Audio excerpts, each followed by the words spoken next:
welcome back to another episode of Just Putting Around. I'm your host, Reese. Now buckle up, because today we're diving deep into one of the most storied titles in professional wrestling history, the WWE InterContinental Championship. Now, this isn't just some mid-card belt sitting quietly in the background. Nah, this belt was produced legends, shaped careers, and outlasted whole eras of wrestling.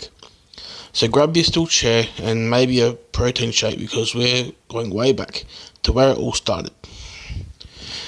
Picture it, 1979, bell bottoms, disco, and the World Wrestling Federation still trying to build an identity. On September 1st, WWF introduces a new title, the Intercontinental Heavyweight Championship. Now, the official kayfabe story? It's a beauty. Pat Patterson, who was the North American Heavyweight Champion, supposedly flew down to Rio de Janeiro, entered a massive tournament, and unified that belt with a mysterious South American title. And boom, the first Intercontinental Champion. Except, the tournament never actually happened. Total fabrication. Wrestling history is full of tall tales, but this one, it's a classic. The Intercontinental name was a smart move though.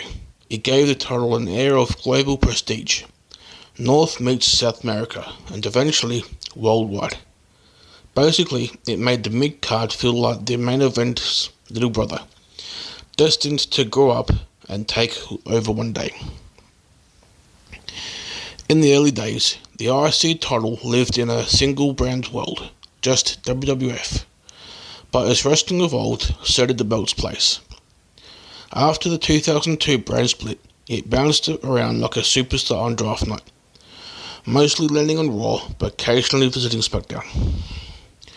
Fast forward to today, 2025, and it's right back where it started, proudly wrapping Monday Night Raw. And over the years, the belt got itself some glow-ups. The plates changed, the continent shifted, the straps went from classic black leather to modern NATO-style redesign. Basically, the IC title's been through more makeovers than Chris Jericho's gimmicks. Now, here's where it gets juicy. The Intercontinental Championship has always been the workhorse title. It's the proving ground, the let's see if you can really hang belt. You win this, and suddenly your name starts showing up in those future world champion conversations. Bret Hart, Shawn Michaels, The Rock, Stone Cold all came through the IC ranks before taking over the wrestling world. And because it's been around since 1979, it's one of WWE's oldest active championships. Older than the Universal title, the US title in its WWE form, and way older than half the roster. Alright, let's throw down some numbers. The first champion was Pat Patterson in 1979. Chris Jericho currently has the most reigns with a whopping 9 reigns. The longest reign belongs to Gunther at 666 days. Yep, 666, number of the beast and the number of pure dominance. The shortest reign is around 14 minutes, depending on who you ask. As of right now, there has been 188 reigns shared among 92 different champions. That's nearly a half a century of history. Now let's talk moments, because the IC title has delivered some absolute classics. The first time it was defended outside of North America was in Italy in 1989. Proof that Intercontinental wasn't just a marketing word. The 80s and 90s, that's when it became a fan favourite. Ladder matches, 5-star feuds, and wrestlers treating the belt like gold. The 2001-2002 era was messy but fun. Unifications, brand chaos, total mergers. And today, in 2025, Dominic Mysterio, of all people, captured the belt at WrestleMania 41. The kid of Rey Mysterio, holding one of WWE's most historic belts. Talk about full circle. Collectors and old school fans love this part. the belt's looks. The IC belt's look has evolved constantly, from simple golden plates to intricate world maps showing all continents. The 80s belt, iconic. The 90s white strap, legendary. The modern design, sleek and global. It's not just a belt, it's a timeline in gold and leather. For me, the InterContinental Championship is the bridge. It connects the gritty territory days to the flashy pyro-filled spectacle we see now. It's a belt for storytellers, guys who grind, who work the crowd, who earn every pop. And the content creator like me, this belt is gold. Think of it like a dynasty. Every champion adds a new chapter. You can trace wrestling's evolution through this one title. And here's some cool trivia you can drop to impress your mates. The South American title that Pat Patterson supposedly unified, 100% fake. China, yep, the 9th wonder of the world, was the first and only woman to hold the IC title. The belt's been defended all over the world, Japan, Europe, Africa, not just the Americas. Gunther's reign lasting 666 days might just be the most dominant mid-card run ever.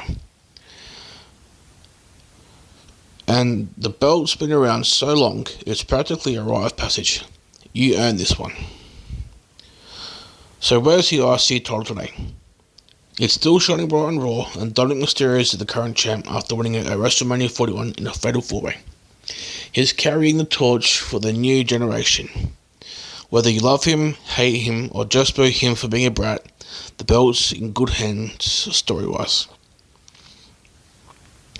Now, if you want to see the IC title in action, here are 10 absolute classics that you've got to check out. Or at least show your mates if you want to convince them to become a wrestling fan.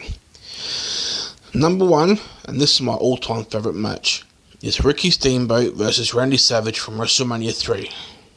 The match that made the IC title matter. It was pure perfection. Next, we got Shawn Michaels versus Razor Ramon in the classic ladder match from WrestleMania 10. The first big ladder match on the grandest stage. Then we got Bret Hart versus British Bulldog from SummerSlam 1992. Wembley Stadium, UK crowd losing their absolute minds. Then you got Chris Jericho versus Chris Benoit from the Royal Rumble 2001. This was a technical masterpiece. Then you got Randy Orton versus Cactus Jack in a hardcore match from Backlash 2004. Hardcore chaos and the IC title style. Then you got Rey Mysterio versus Chris Jericho from the Bash 2009. This was a mask versus title match, which Rey Mysterio would go on to win in such unique storytelling. Then you got AJ Styles versus Daniel Bryan from SmackDown 2020 in Pandemic Era Brilliance. Then you got Gunther versus Sheamus versus Drew McIntyre from WrestleMania 39, a modern day brawl for the ages. Next up, you got Gunther versus Sami Zayn from WrestleMania 40. The title's prestige hitting new heights. Then you got Dominic Mysterio's win from WrestleMania 41 because, well, history keeps rolling on. And if you want some hidden gems, check out Morrison vs. Mysterio from 2009, The Miz's 2016 Fatal 4-Way Extreme Rules, or old school bouts from Kurt Hennig or Goldust. Those are wrestling gold mines hiding in plain sight. So yeah, the Intercontinental Championship isn't just a belt, it's a legacy, a rite of passage, a proving ground where the greats are made. From Pat Patterson's fictional Rio tournament to Gunther's record-breaking dominance, this title tells the story of wrestling's evolution, one reign at a time. And if you like me, you can't help but respect the grind, because everyone who's ever held that gold earned it. Alright legends, that's it for today's episode of Just Putting Around. If you enjoyed this trip down wrestling memory lane, hit that follow button, share with your fellow fans, and tell me your favourite IC title match of all time. and keep coming back for more content.